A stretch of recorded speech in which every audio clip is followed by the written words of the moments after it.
हुकूमत इंतकामी कार्रवाइयों पर उतर आई है। गुजरांवाला में हमारे कारकुनों पर कोरोना फैलाव के मुकदमात दर्ज किए गए। पीपल्स पार्टी की रहनुमा नफीसा शाह हुकूमत पर बरस पड़ी। कराची में प्रेस कॉन्फ्रेंस से खिताब में अवाम से सवाल किया कि कोरोना ज्यादा खतरनाक है या PTI हुकूमत फैसला करे।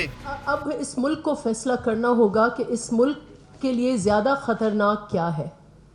क्या इस मुल्क के लिए खतरा ये हुकूमत है या कोरोना वायरस है। कोरोना वायरस को फैलाने में इस मुल्क का इस हुकूमत का हाथ है।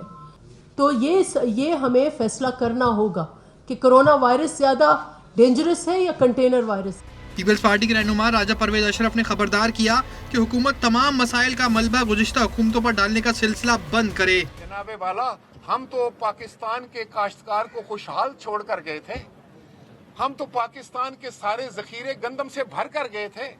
हम तो उस वक्त पाकिस्तान में फूड सिक्योरिटी छोड़ कर गए थे।